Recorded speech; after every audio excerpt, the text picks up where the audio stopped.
shy intern, accidentally sat at the VIP table, unaware the man she complained about was the CEO sitting beside her.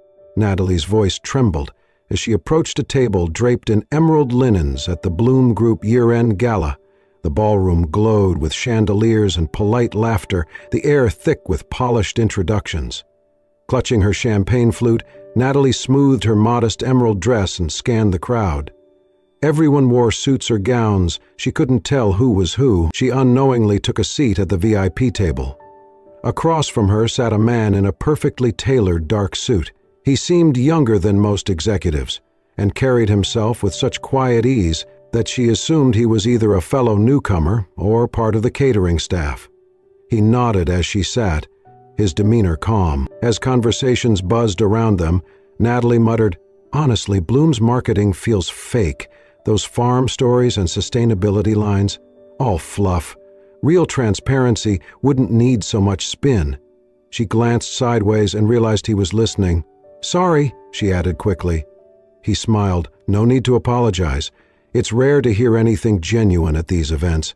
She exhaled, then continued, "Half the directors remind me of uncles with swollen egos, faces like they just sniffed spoiled milk." The man beside her nearly choked on his drink but recovered with a laugh. "That's a vivid image." "I'm Natalie," she said, cheeks pink. "Intern, marketing." "Lucian Blake," he replied casually.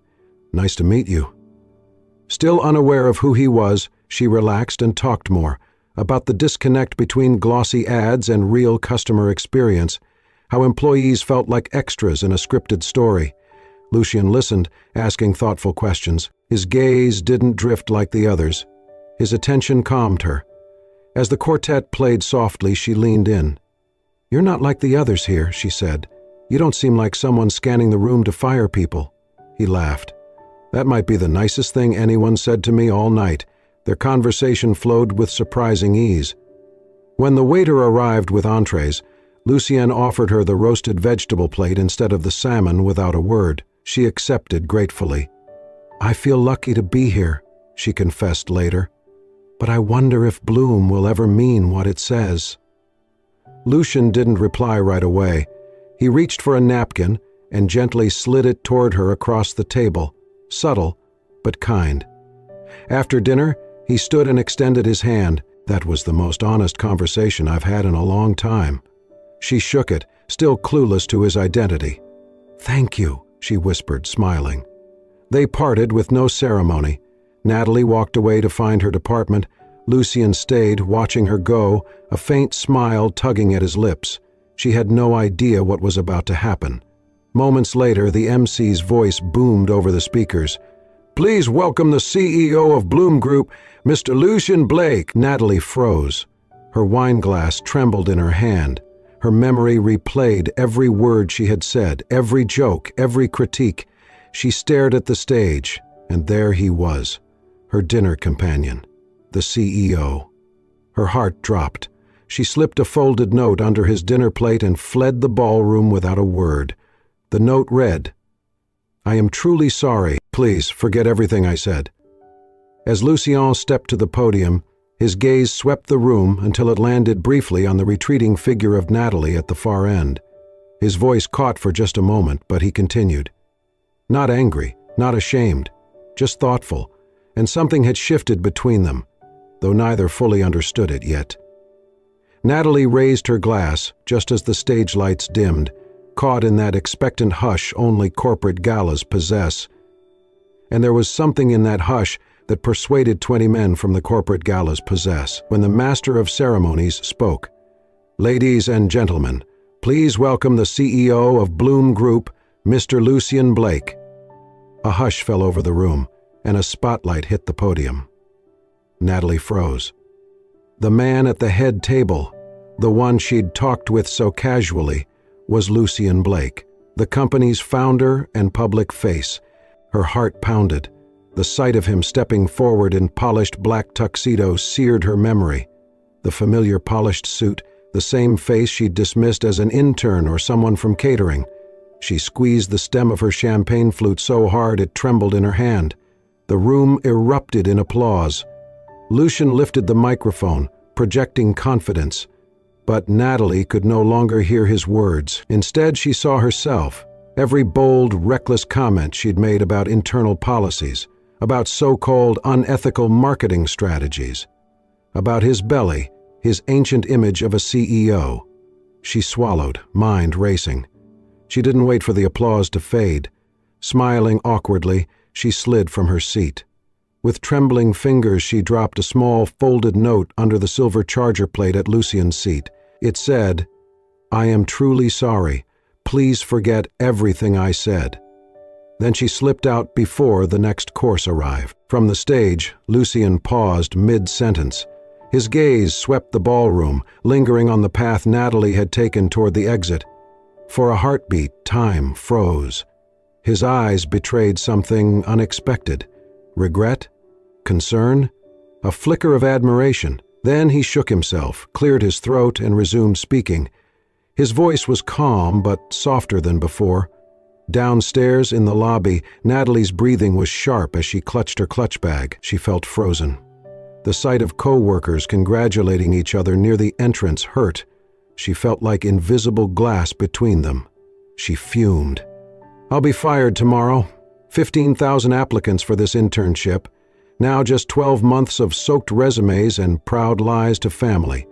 She bit her lip and hoped to vanish beneath the archway.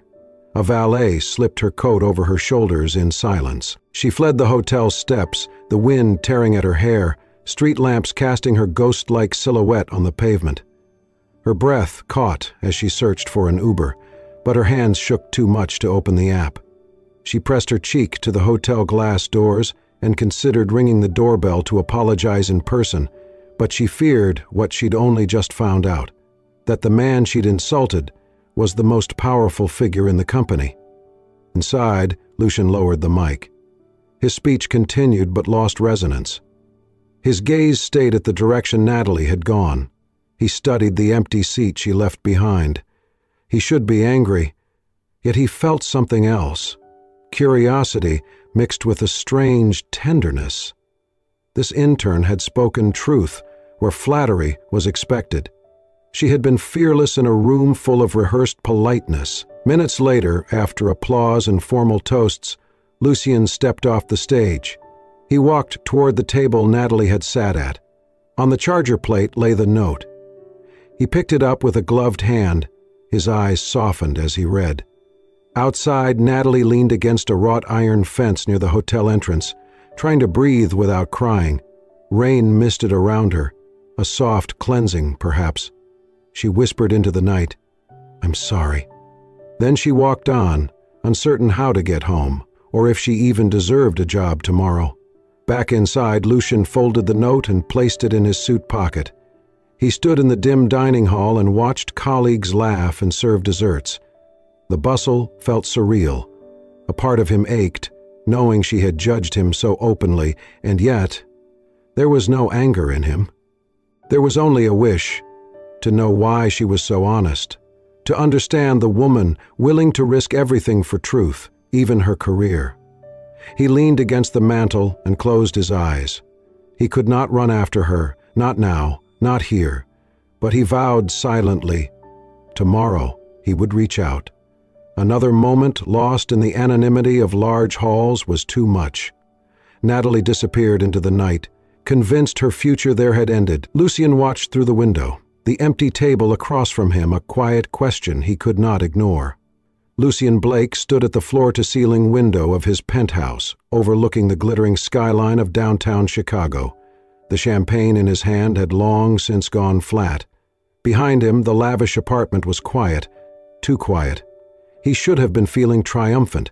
The gala had gone smoothly, the board impressed, and the quarterly numbers promising, but his mind remained stuck on one voice, sharp, unfiltered, and unexpectedly refreshing. Natalie Winters. He had replayed her words a dozen times in his head. I imagined the CEO would be some grumpy old man with a beer belly and a voice like he gargles gravel every morning. He chuckled to himself now, recalling how hard he had to fight not to spit out his wine. But more than her humor, it was the sincerity in her voice that lingered. Lucien crossed to his desk and powered up his laptop. A few keystrokes later, Natalie's intern profile appeared. Degree in communications, top 1% of her class, fluent in French, started at Bloom Group just 3 months ago. No internal complaints, no red flags. Just one folder with glowing peer reviews. He leaned back in his chair. So why had her words struck such a chord? Because she was right. Her comments about vague branding, recycled slogans, and fear-based marketing hit closer to home than most consultants he had paid handsomely. She did not know who he was, and she had spoken anyway. No filter, no agenda, just truth, and that made her dangerous or brilliant. Meanwhile, across town, Natalie was curled up on the kitchen floor of her shared apartment, her head buried in her arms as she sobbed into her sleeves. The tattered invitation to the gala still sat on the counter, untouched since she flung her purse down an hour ago. "I ruined everything," she whispered. "Did you commit a felony?" Zoe, her best friend and roommate, asked from the doorway, munching on cereal. "Did you punch someone? Accidentally burn down a centerpiece?" "No," Natalie moaned. "Worse. I trash-talked the CEO to his face for 20 minutes. Zoe paused. "Wait, the actual CEO?" Natalie lifted her tear-streaked face and nodded. "Lucian Blake.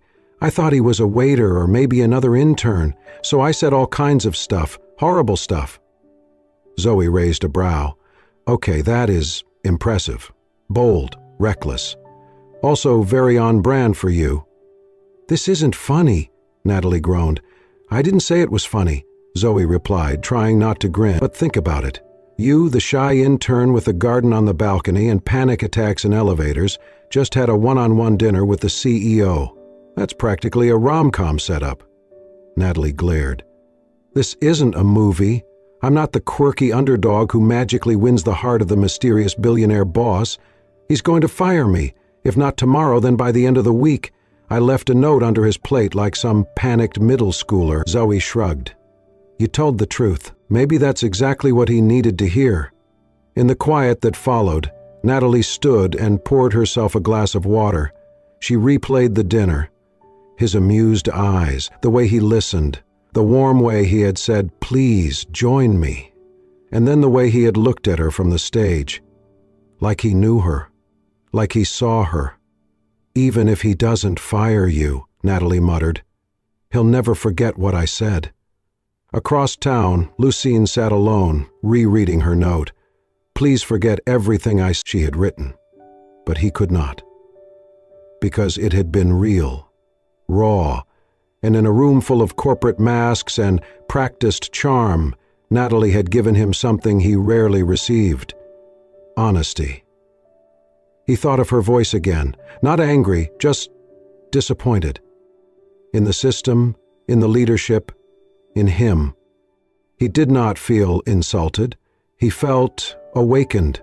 For the first time in a long while, Lucien did not want another strategic brief or filtered report. He wanted another conversation with Natalie Winters. Not to reprimand her, but to hear what else she thought. To see what else he had missed. Natalie hugged the file folders tighter to her chest as her heels clicked softly against the marble floors of the Bloom Group's executive wing. She had no reason to be there, well, no scheduled reason. She had been sent to drop off reports to the department head 2 doors down. A quick in and out. That was the plan. Until she saw him. Lucien Blake was walking toward her from the opposite end of the corridor, tall and composed, in a slate-gray suit that fit like it had been tailored by the gods themselves. Natalie's heart seized. Her first instinct was to look down, to speed up, to vanish, as she always had in corridors like these. But as they drew nearer, something made her glance up just enough to meet his gaze. He stopped a few feet from her and said, with the same calm tone he'd used over dinner, "I've been thinking about what you said, about the marketing policies." Natalie's eyes widened. She hadn't expected acknowledgement, let alone continuation. I'm really sorry again," she stammered, voice barely above a whisper. He gave her a gentle, amused smile. "Don't be. That was the most honest dinner conversation I've had in years. I appreciated it more than you know." Her cheeks flushed crimson. There was a beat of silence. She nodded, unsure of what to say, and began to walk past, but Lucien's voice stopped her again. "We're forming a small internal strategy group," he said. "I'd like you to be part of it. Fresh eyes, remember?" She turned, brows raised in surprise. "Me? But I'm just a sharp mind with a unique perspective," he said simply. "Think about it." She nodded, still unsure if she was in a dream. Later that week, Natalie found herself seated at a long oak conference table with 5 senior staff members and Lucien at the head. He had given her a place right beside him. At first, she said little, observing, listening, learning the rhythm of executive discussions. But then came a moment, an awkward pause after a senior VP floated a dull, outdated branding concept. Natalie cleared her throat, tentatively offered a suggestion. Lucien leaned forward. "Go on," he said. He did not interrupt. He did not rush her. He let her finish, and when she did, he nodded thoughtfully and said, "That's the direction I want to explore." The room quieted. A few exchanged glances, but no one challenged it. From then on, Natalie's presence in the meetings shifted. She became a contributor, a voice, someone the CEO invited to walk with him after discussions, debriefing ideas and tossing out what-ifs. It wasn't just professional, though she fought to keep it that way. There were small moments, shared glances over a laptop when their hands accidentally brushed, reaching for the same mouse. A soft laugh from Lucien when she muttered under her breath during a tedious brainstorming session. The way his eyes lingered on her a second too long when she presented a concept with conviction. And then, one morning, she arrived at her desk to find a small, leather-bound notebook sitting neatly on her keyboard. No note, no explanation, just a single phrase embossed in gold lettering on the front. "Write down the truths you're afraid to say out loud." She knew it was from him. Her fingers trembled slightly as she opened to the first page. Blank. Waiting. Natalie stared at the empty lines for a long moment, then closed it with a quiet breath. Lucien Blake was becoming more than a name in a boardroom. He was becoming a presence in her thoughts, a constant hum in the background of her day. She caught herself smiling at the memory of his dry humor, the way he listened, really listened, without ever making her feel small, and the way he never once brought up her galligaff again, not to mock, not to dangle, not even as a warning, but feelings for the CEO? She was an intern, a nobody in the corporate machine, and he was Lucien Blake. Natalie slid the notebook into her bag and stared out the window of her cubicle. Her heart felt light, but her chest heavy. What was she doing? And why, despite every logical warning screaming in her brain, did it feel so good to be seen? The hallway was unusually quiet for a Thursday morning. Natalie had just stepped out of the elevator when she heard her name, Natalie Winters. You know, the intern who suddenly became the CEO's favorite? You really think it's her ideas that got her that seat? A short laugh followed. "Please, wake up. She probably warmed his bed before she warmed that boardroom chair." Another voice joined in. "You see how often they're seen together now? She doesn't even try to hide it. I mean, come on. The guy's single. She's young, ambitious. Do the math." Natalie froze behind the corner wall, the blood draining from her face. The words sliced through her like cold steel. Her name, her worth, reduced to a dirty implication, dismissed, diminished. Her face burned with shame, but her stomach churned with something else, hurt, deep and raw. She had earned nothing in her life easily. Every step had been carved through hard work, through anxiety and long nights and second-guessing herself. She had never taken a shortcut, never played games, never even let herself hope someone like Lucien could look at her with anything more than professionalism. And yet... A second of silence passed. Footsteps approached from the other end of the hallway, unmistakably polished and deliberate. Lucien. He walked past her without a word, but not without hearing. He had caught enough, his jaw had clenched ever so slightly, his eyes unreadable. For a second, she thought he might say something to the group huddled near the coffee station. He did not. He simply continued down the hallway as if nothing had happened. Natalie didn't wait. She turned on her heel, stormed into the restroom, locked herself in a stall, and buried her face in her hands. She called in sick that afternoon, and the next day she sent an email to HR requesting 1 day of personal leave. The following morning, she didn't set an alarm. She stayed in her pajamas, curled up on her tiny couch, staring out the window at a gray Seattle sky. Her phone buzzed twice, Zoe checking in. She ignored both. She couldn't stop hearing their voices, couldn't stop wondering if Lucien believed it too, even just a little, that she was where she was because of proximity, not merit, that she had cheapened herself, that everything she'd worked for, every truth she'd dared to speak, was now buried under a smear of gossip and shame. At noon, a delivery arrived. A white envelope. No logo. Just her name, handwritten. Inside was a photograph. A candid black and white shot of the table by the window at the gala, the same one she'd sat at, unwittingly confessing her thoughts to a stranger who wasn't a stranger at all. The image was soft, almost nostalgic. You could see the empty wine glasses, the untouched dessert, her clutch resting on the tablecloth. Beneath the photo, written in Lucien's crisp, careful handwriting, "I believed in your voice before I knew your name." Natalie's fingers trembled as she reread the words. Once, twice, a third time. It wasn't a defense. It wasn't an apology. It was a truth, not about what the world said, but about what he saw. Something inside her shifted. She returned to work the next day. She walked through the office with her head held high, not defiantly, but firmly, steadily. She didn't avoid the whisperers. She didn't need to explain anything. She had nothing to be ashamed of.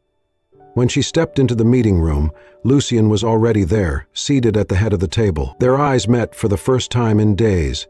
He did not smile. Neither did she. But she held his gaze, and this time, there was no fear in hers, only clarity, only strength.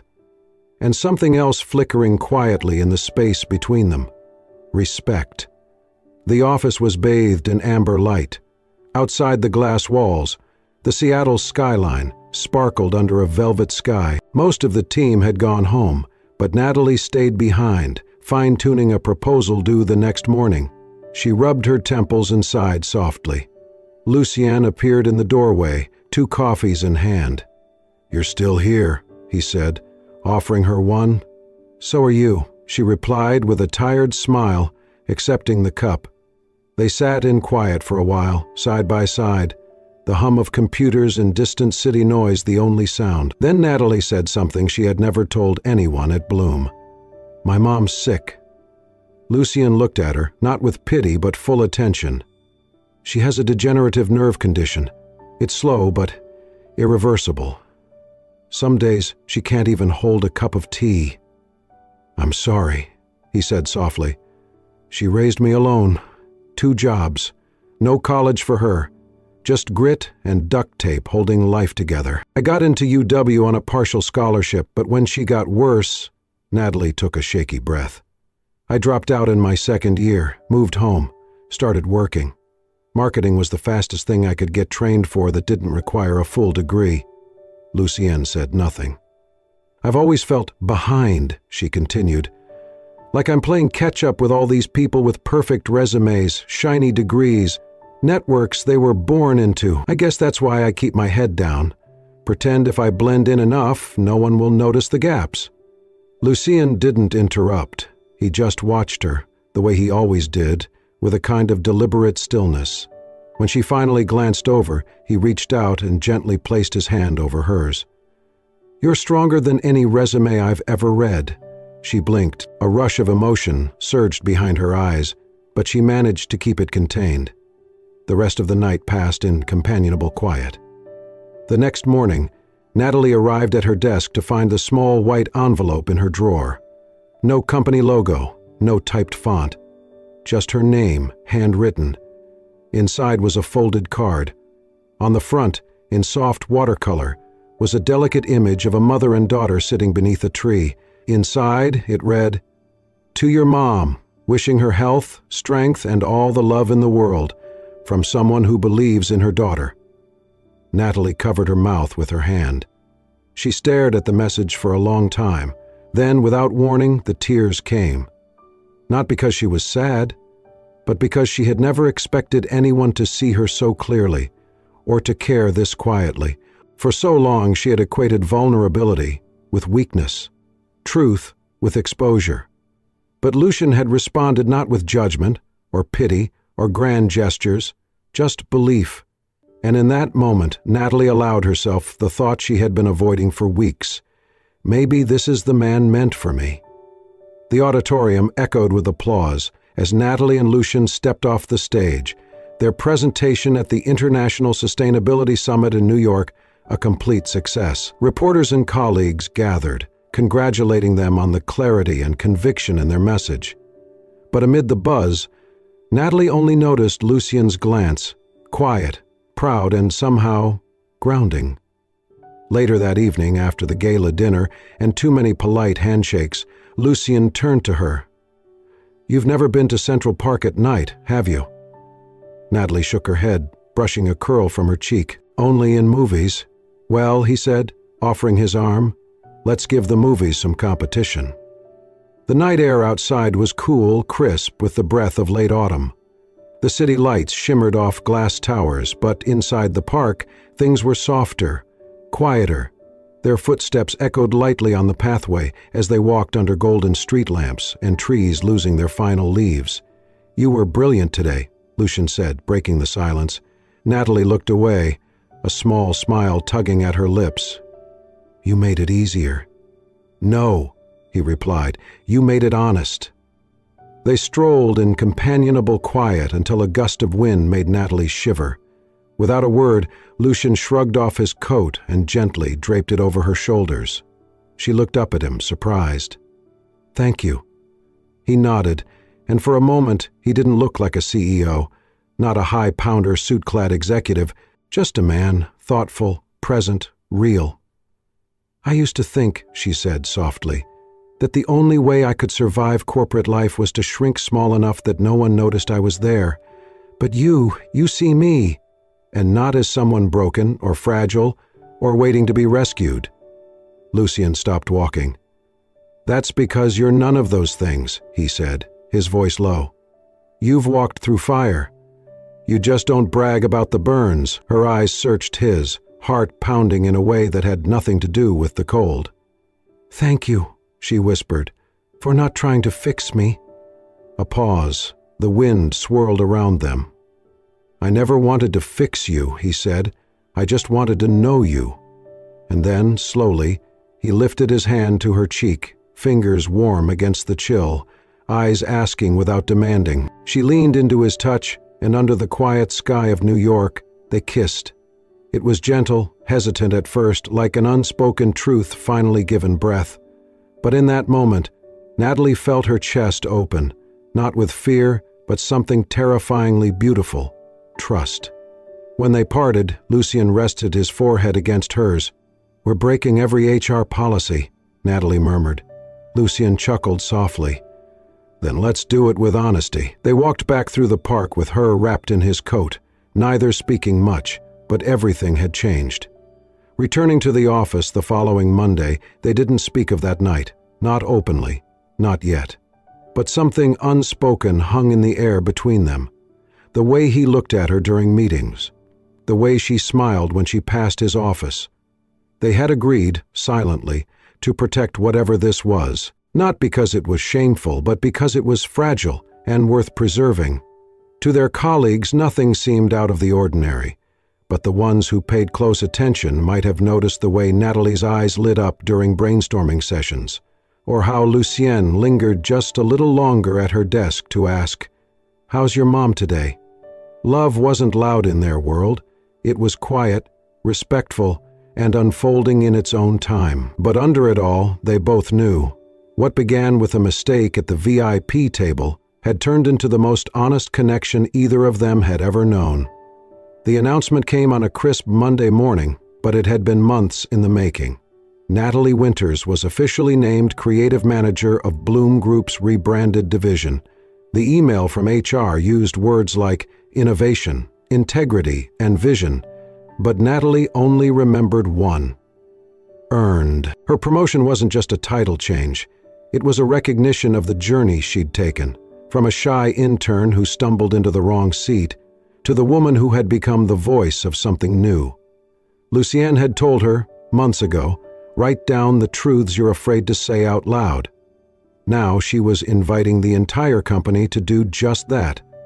Their joint initiative, Your Voice Matters, launched with quiet but radical intent. Through anonymous submissions, employees could share ideas, frustrations, and hopes without fear of reprisal.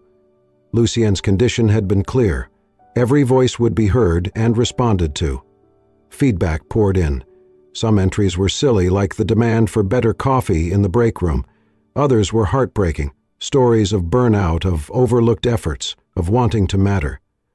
Natalie read every submission, sometimes with tears, sometimes with laughter, always with care. The campaign gained traction far beyond the company. Business publications hailed it as a breakthrough in internal communications. One magazine called it an emotional audit, disguised as a feedback form. Natalie just called it honesty. Late one evening, after the final proposal for the next phase of the campaign had been approved, Lucienne entered her office. He was holding something behind his back. "Remember this?" he asked, revealing a small, weathered notebook. Her breath caught. It was the one he'd given her after their awkward reintroduction, the one with the inscription, "Write down the truths you're afraid to say out loud." She hadn't opened it since. Now, a single sheet of paper lay folded inside. Her name was written in his handwriting. She unfolded it slowly. It wasn't a letter. It was a vow, a messy, heartfelt vow, written in pen that smudged slightly where a palm had pressed too hard. "You sat at the wrong table and made everything right. Will you marry me?" Natalie looked up at him, eyes wide. "I wanted the words to be in a place that started it all," he said, voice quiet. "Some truths are worth writing down. Others are worth living." She smiled through the tears. Yes. The wedding was small, exactly as they wanted it. It was held in the courtyard garden of Bloom Group's headquarters, where flowers climbed trellises, fairy lights draped between trees, and familiar colleagues smiled from rows of white chairs. The ceremony wasn't grand, but it was right. Natalie wore a dress the color of fresh linen. Lucienne looked at her like she was the only thing blooming. At the center of the garden, one table stood out. It was the table where they'd first met, now adorned with a simple sign, VIP, for those who speak from the heart. As they exchanged vows, Natalie felt not nervous, not afraid, but seen. Truly, finally, and beautifully seen.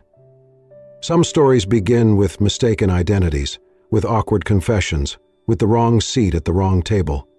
But the best stories, they end with truth, with kindness, and with two people who learn that being real is the most courageous act of all. And in this corner of the world, between emails, strategy meetings, and corporate elevators, a little more love and a lot more truth had taken root.